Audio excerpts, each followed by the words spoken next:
இப்படி அவருடைய பர்சனல் லைஃப்ல தொடங்கி பொது வாழ்க்கை வரைக்கும் தொடர் சர்ச்சைகள்ல சிக்கி வரும் விஜய் அவர்களுக்கு இப்போ ஒரு பேரதிர்ச்சியா ஒரு விஷயம் வந்திருக்கு. அதாவது ஏற்கனவே கரூர்ல 41 பேர் உயிரிழந்த அந்த விவகாரத்துல சிபிஐ ஆஜராகி விளக்கம் கொடுத்திருந்த நிலையில மீண்டும் அவர் ஆஜராகணும் அப்படின்னு சொல்லி நாளைய தினம், அதாவது மார்ச் 10ஆம் தேதி அவர் நேரில் வந்து ஆஜராகணும் அப்படின்னு சொல்லி டெல்லியில் உள்ள சிபிஐ அலுவலகம் விஜய்க்கு சம்மன் அனுப்பியிருக்காங்க.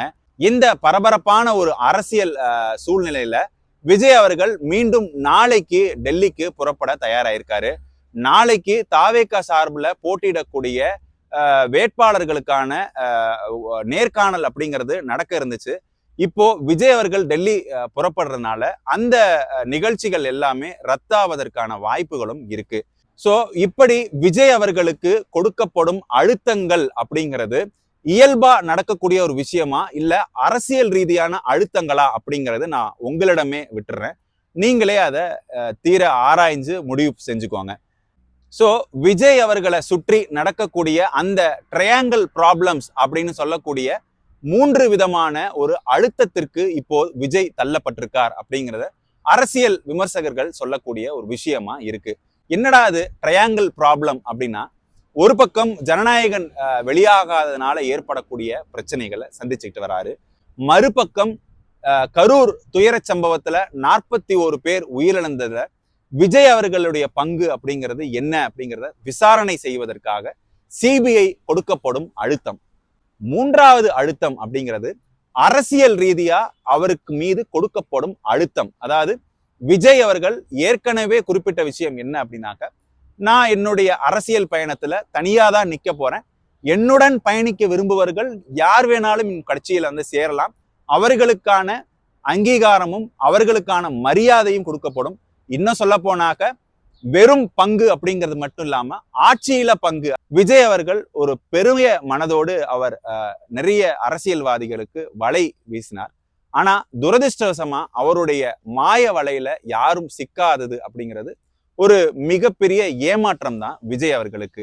இப்போ அந்த ட்ரையாங்கிள் ப்ராப்ளம்ஸ்ல விஜய் அவர்கள் ஒரு முக்கிய ப்ராப்ளம்ல சிக்கியிருக்காரு. டெல்லியில் உள்ள தேசிய ஜனநாயக கூட்டணி, அதாவது பிஜேபியோட அலையன்ஸ்ல கண்டிப்பா நீங்க இந்த எலெக்ஷன்ல போட்டிட்டு ஆகணும்.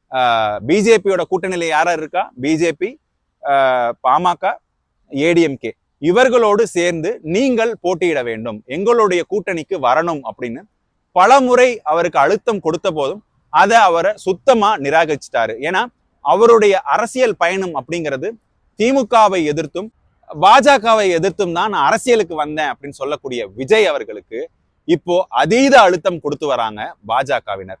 எப்படி அந்த அழுத்தம் கொடுக்கப்படுது அப்படின்னாக்க, நம்ம எல்லோருக்கும் தெரிஞ்ச ஜனசேனா கட்சியினுடைய தலைவரான பவன் கல்யாணை வச்சுதான் இந்த அழுத்தம் அப்படின்றது இப்போ கொடுக்கப்பட்டு இருக்கு விஜய் மீது. கடந்த 2 தினங்களாக பவன் கல்யாண் விஜயோடு பேசி வருவதாகவும் பல சமரசங்களை செஞ்சு இந்த கூட்டணிக்குள்ளார விஜய கொண்டு வரதுக்கான அசைன்மெண்ட்டை பிஜேபி பவன் கல்யாணுக்கு கொடுத்திருக்கு. ஆந்திராவில் இப்போது பவன் கல்யாண் துணை முதலமைச்சரா இருக்கிறதால அவருடைய வார்த்தைகளுக்கு கட்டுப்பட்டு ஆக வேண்டிய ஒரு சூழலுக்கு விஜய் தள்ளப்பட்டிருக்கிறார் அப்படின்ற தகவல்களும் இப்போது மெல்ல மெல்ல கசிய தொடங்கியுள்ளது.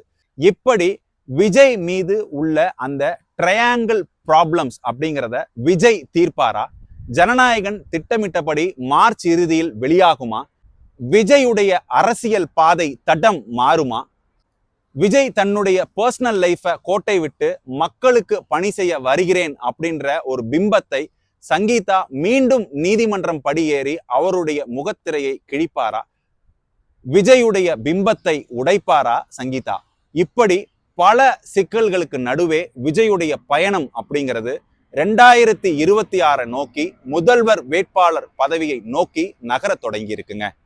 எது எப்படியோ ஒரு கலைஞன் தன்னுடைய கலை வாழ்க்கையில மட்டும் அவர் ஈடுபட்டிருந்தா அவருக்கான பயணம் அப்படிங்கிறது எந்தவித இடையூறும் இல்லாமல் இருக்கும். கலை வாழ்க்கையும் அரசியல் வாழ்க்கையும் ஒன்று சேர்த்தா இது மாதிரியான ஒரு பிரச்சனைக்கு ஆளாவார்கள், மன ரீதியான பிரச்சனைகளுக்கு ஆளாவார்கள், பொருளாதார ரீதியான பிரச்சனைகளுக்கு ஆளாவார்கள். அப்படிங்கிறது விஜய் தமிழ்நாட்டிற்கு கற்றுக் கொடுத்த ஒரு பாடமாக மாறப்போகிறது. சரி மக்களே, இன்னைக்கு ஜனநாயகன் மற்றும் விஜயுடைய எல்லா பிரச்சனைகள் பத்தின அலசி ஒரு மிக நீண்ட காணொளியை பார்த்திருப்பீங்க. உங்களுக்கு இந்த காணொளி பிடிச்சிருக்கும் நான் நம்புறேன். மீண்டும் வேறொரு நிகழ்ச்சியில சந்திப்போம். அதுவரை உங்களிடமிருந்து விடைபெறுவது நான் உங்கள் அபராஜித்தன்.